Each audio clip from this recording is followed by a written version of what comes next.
பரமனிடமிருந்த அதீத சக்தியான நெற்றிக்க நெருப்பை பிடுங்கினாலே ஒழிய இவன் சாம்ராஜ்யத்தை நொறுக்கியதற்கு பேசாமல் இருக்க மாட்டான்.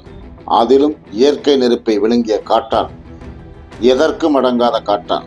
இவனுக்கு 100 பிறவிகள் கொடுத்தாலும் கல்வியோ குடும்ப பாசமோ பச்சாதாபமோ இரக்கமோ சுட்டு போட்டாலும் வராது. இன்னும் சொல்ல போனால் இவன் பொசுக்கப்பட வேண்டியவன். இவனுக்குள் கியாவையே எரிக்க வல்ல இயற்கை நெருப்பு ஊற்றிக்கொண்டிருக்கிறது. அது எதையும் தொலை போடும், ஆன்மாவையே ஊடுருவும். இவன் இமயத்தில் அடைக்கலமானாலும் சிறு கோபத்திலும் நெற்றி நெருப்பை பிரயோகிப்பான்.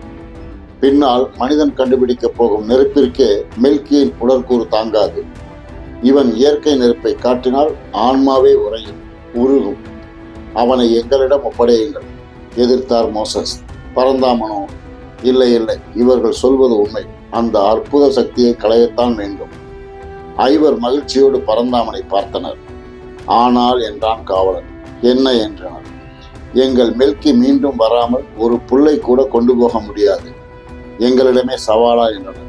இல்லை, மீறினால் உங்களை எதிர்க்க, உங்கள் ஐவரை எதிர்க்க இங்கு 5 லட்சம் பேர் ஆன்மாவை ஒன்று சேர்த்து அதை சக்கரமாக்கி என் விரல் விசையால் உங்கள் மேல் பிரயோகிப்பேன் என்றான். திடுக்கிட்டனர்.